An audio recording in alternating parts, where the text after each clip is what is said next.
Hey guys, coldbrew here. Welcome back to the test server. We finally got access, and yeah, this video will be Razzlevarg and a showcase on him with what I think is the best gear that you'll eventually want to have on him. Maybe the stats will be different, maybe better, maybe worse. All up to you. And if you want to go for this fusion, I'll explain what kind of champions needed to be fused for Razzlevarg, if it's worth it or not. The gear set behind the thinking behind the gear sets that I have on currently, the masteries and everything. Let's quickly have a look at that. This is gonna be the Easter fusion, so it's a fusion type of thing. You get this rare Margrave Greenhawk 16 times, use them all. Level 40 they need to be to get the 4 epics, then the epics at level 50, and so on and so forth. Get Razzlevark. So this rare hasn't anything special. Continuous heal, provoke, ally protection. The weaker version, it's not that special. The epic though, it's a little bit better. The Laja here, a little bit better, looks pretty cool. Just look at all those colors there on the head, and they as they go down. I think it's a pretty cool looking Lizardman. For Lizardmans as a faction, this could be a solid carry. Wouldn't say a big carry such as a Reviver would be or Razan, but still solid. So if you manage to get an extra copy somehow, who knows if we can get an extra copy through summoning, then might be able to go for it. But 30% chance of counterattacking when ally Lizardmen accept this champion are attacked. Pretty awesome for the faction wars, right? As I've mentioned, continuous heal, shields, decrease attack as an AoE, and an A1 that does poisons, but at a 30% chance, which isn't that great. But because of the counterattacks, you might be seeing more poisons than usual. But that's only really for faction wars or in a Lizardman only team for clan boss. Who knows? Overall, I wouldn't go too crazy about that epic, but the legendary is all the talk, right? What makes this legendary so special is the passive. The potential for a damage dealer to reach 300 plus speed, depending on what you're gonna build, is huge, right?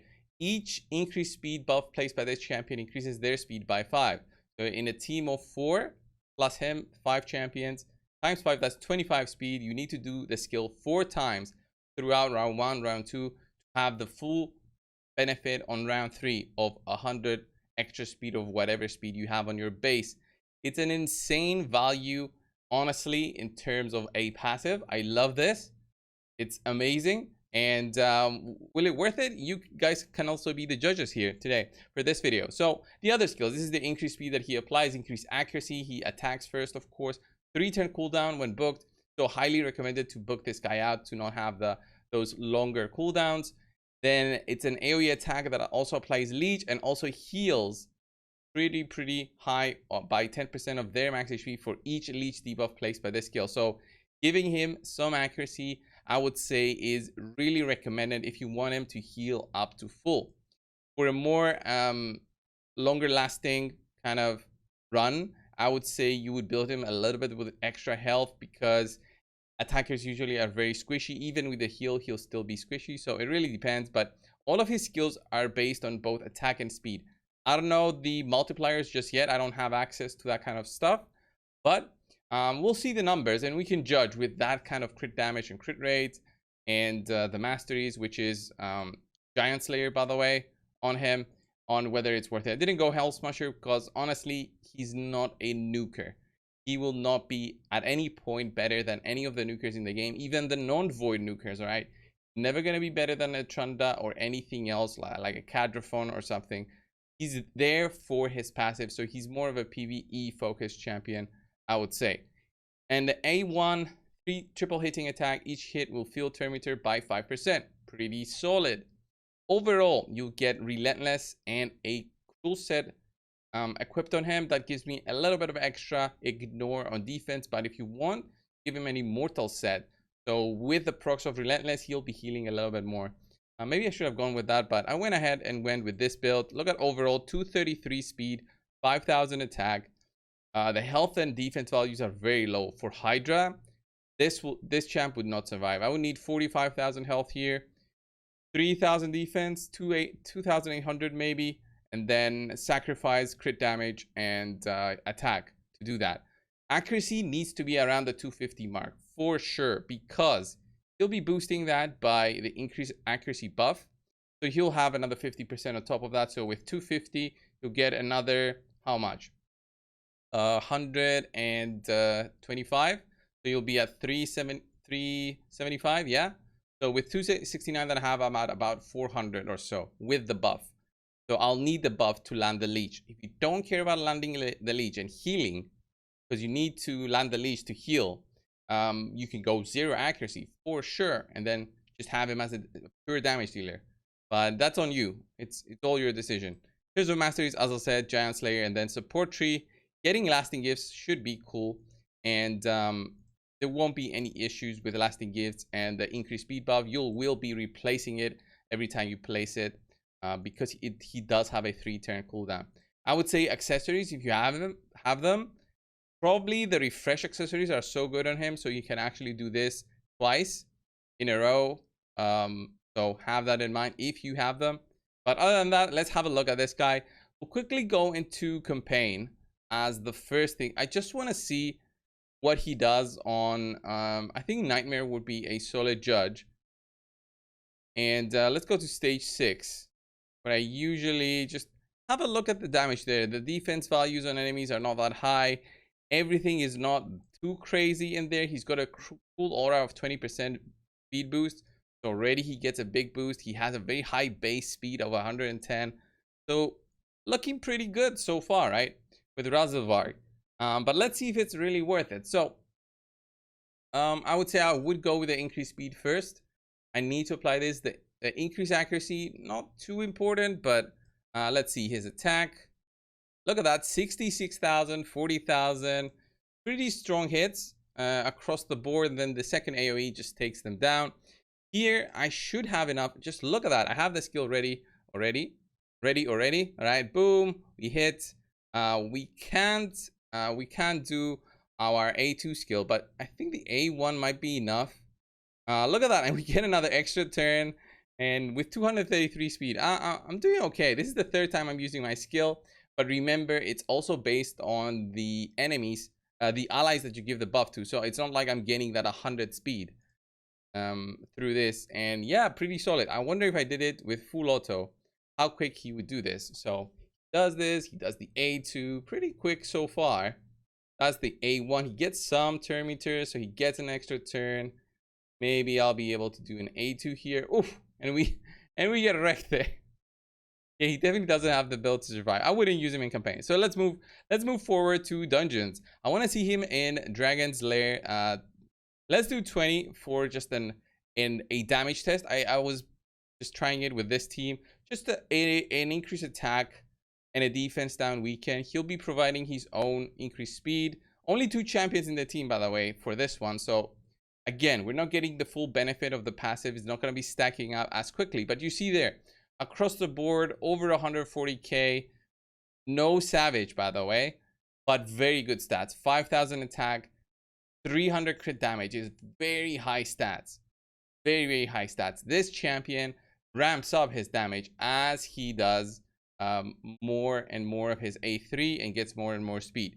You won't have the time to do that, I would say, in dungeon runs. But yeah, just look at that. Look at that. Pretty solid. And I wouldn't say he's very good for Dragon 25, because on Dragon 25, he'll have the issue of the affinity. But let's see his hits. How much does he hit here for with the A1? 45,000 per hit. And that's not counting any Giant Slayer procs that could come. The A2, A3 do about the same damage of over 100k. The A3 there did 90 now. But overall, very, very strong. The heals that he gets, I like. But the gear, again, it's pretty high. With any champion with this sort of gear, I would be getting around the same number. So I'm not too excited about his damage potential. His utility comes in from the multiple turns that he takes, right? You want him to get so many turns that he just helps you do some of the more difficult dungeons. So the more difficult dungeons for anybody would be the Fire Knight. The Fire Knight is a huge dungeon. I'm not talking about the hard mode. Even the normal mode Fire Knight is something that a lot of players have issue with. So is he going to help you in there? I'm going to throw him in my normal Fire Knight team and see how that does. So instead of the Cold Heart, who is usually my Phantom Touch plus 4 hits type of champion, I'm just going to throw him in there. I have a Crisia also, so I'll throw in Razzlevarg here, and of course a Crisia because I need the Terminator control. But what I want to have Razzlevarg for is just the increased speed on my whole team, and then Leech I won't care. But overall, let's see how this goes. If I find it, oh my god, there it is. There's the there's the rabbit. Okay, and then I'll put in my Crisia. Let me see what kind of run we're gonna look for. Just gonna have him open up with his A1 there, and Crisia, I'm gonna lock out her skills here just to make sure. Maybe even have her go with the A1 there, and I think this should be a pretty solid addition to any Fire Knight team. Just have a look at the number of hits he might be taking throughout the fight. There's the buff, there's the seer. By the way, I have no idea if I removed any pieces of gear of my other champions, but looking okay so far. Crisia is doing fine. The seer is just melting things throughout. Triple hitting attack there. Nice. Gotta get some attacks in. But yeah, the cold heart is really showing here. Ooh, there's the extra turn. There's a Crisia going in there finally with the Terminator control. The increased speed helps all of the champions get that 30% boost that you need. Getting some Terminator. There's the Crisia. Get a reset. Crisia goes in again. Nice. And we'll have a look at the damage at the final part of the run. But look at that. It's still a 1 minute team. Like here, it would have been my 6-star awakened cold heart. So he did 760k. Pretty good considering he didn't do all the damage like Seer does on the waves and Crisia does on the boss. Pretty good, and really helped get the run to like a minute. Didn't even have unlimited frames on, and didn't even try to optimize him at all in terms of his usefulness. But really, he was there for the multiple turns and the increased boosting. Increased speed boosting. The extra buffs would help Seer a lot with, I could remove pieces of gear now from my Seer and have her be weaker just because of the sheer amount of buffs now. Seer would have an easy way through the waves without the need for 315 crit damage. And my Seer on the live server is now 6-star. I wouldn't even need the 6-star anymore. If I could remove it and get 300 or so mortal stones or whatever those are called, essences, I would do it. But yeah, I think he's gonna help a lot of people with the Fire Knight. That's his key point. And finally, I would say the Hydra. The Hydra is another interesting part, and that's how I've built him right now, with the thought of the Hydra, because of his ramping up potential, right? So I'll send him in here and see what kind of run I can do. I can't use him in the leader slot because I need all the resistance. So I'll have a look at my gear sets before I send him in there, and we'll see how Razzlevarg does. Right, so let's test him in the Hydra and see on his utility, really, because the increased accuracy would be helping a lot on my Krisk, will be helping a lot on my Ugo. I could reduce stats on everybody and change up the builds if I had that increased accuracy there to just really help. Because remember, dropping in just the accuracy from 380 that I need for my Hydra team to be consistent, if I can drop it to 270, it means I can focus on so many different stats and make my team so much better. But as a bad example here is that he's so slow that he's slower than, let's say, the defense down.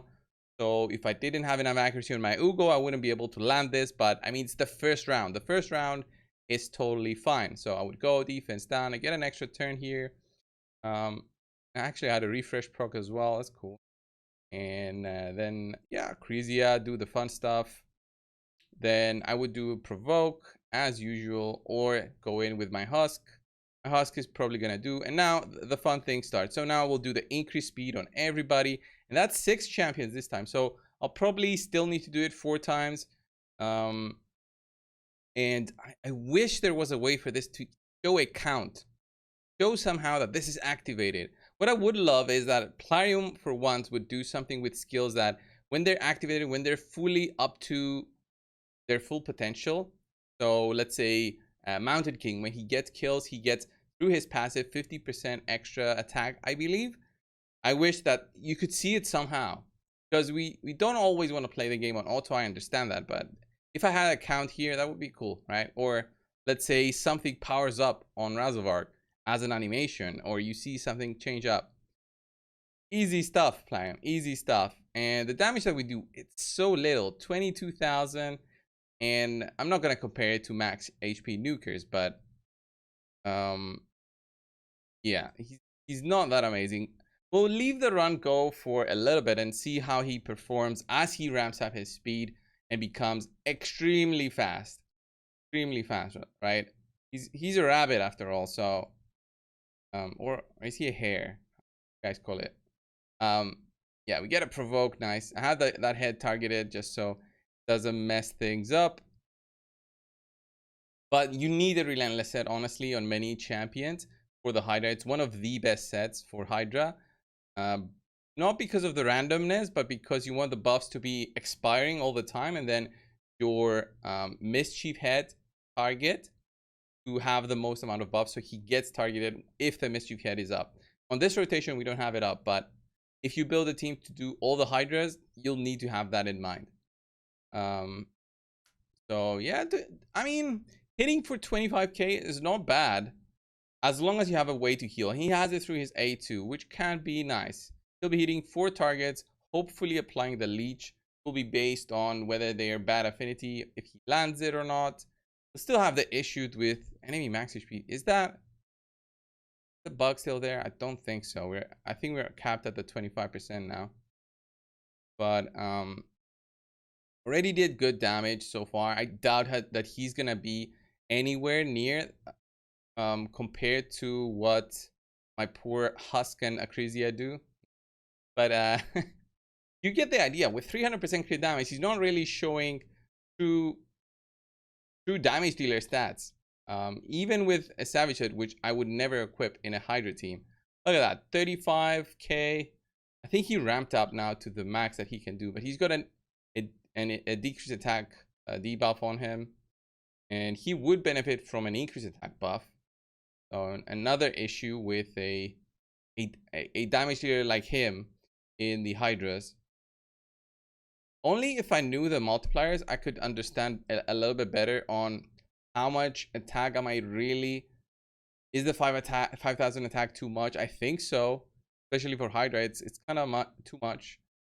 I would say he's running a little bit low, but I'm fine. I've got a reviver and everything. Hits for 30k. Giant Slayer hits for 12k. Looks like I could do the full run in about 45 turns or so. So the increased speed is something that I already have through Siffy, but if it's something that you're missing from your Hydra team, then he'll be providing it. The increased accuracy is helping everybody, even my Acrizia. She's got a defense down on the A1. The provoke I do with Husk, that becomes easier. And of course, yeah, landing even Brimstone now with my Krisk would be easier just because of that. Are we gonna get cleansed here? We're gonna get eaten. The rabbit's gonna get eaten. So once he gets eaten, I'll stop the run. So overall, I like the utility aspect of him. I wouldn't go crazy with damage as I've done with 300%. I'll drop it probably to 235, go higher in health, and focus on making him fast. Focus on even making him faster than this, maybe 250 speed. So he's good for the hard mode 10, and maybe even be the fastest of the team, maybe from the get-go. So the increased accuracy helps everybody else at all points, even before the passive pick comes in. The passive coming into play makes my Razzlevark now be at a 333, 34 speed or so. So pretty good. About 5 minutes in and 30 turns in. Let's end the battle and we'll see the damage recup and everything. He'll not be anywhere near. Oof, look at that. 1.665. 1.665 compared to the 4 million. But this is an enemy max HP damage dealer with awakenings, compared to a normal damage dealer who's a support really at this point. Leech and what does he have? Increased accuracy and speed, right? I mean, it's not bad. It's not crazy. Chris did the same, and it's Chris. I mean, he's built as a tank, and he can hit, but he has 0 crit rate. I didn't focus him on damage. Is the Brimstone really doing the heavy lifting? So him with the Brimstone would probably be doing something similar as Husk, but you're not gonna have him as a damage dealer for the Hydra. In other places you saw it's a lot of utility, but with this amount of stats, he's not the damage dealer that you might think. He's more of a support than anything else, and I would say in a stun set, especially for dungeons, because of his double AoE attack, could be useful. Got an A3 and A2 3-turn cooldown stun set. He could be a huge carry for the Skinwalkers. Overall, I'm not too crazy about this guy, but I will be going for him just because his passive could be huge. Who knows what kind of other builds the other guys, the other content creators might be doing in their videos in the future. Maybe a Fire Knight 10 team. I tried him in Fire Knight 10. Didn't work that well. I don't have a very solid ally attacker. I don't have Cardiel, so my hard 10 Fire Knight team wasn't that great. I tried this guy. He was attacking a lot, but even with 333 speed, doesn't do as much to a boss that has 250 speed. Anyway, guys, this was the video. Thanks a lot for watching. Subscribe. I will see you in the next one. See ya.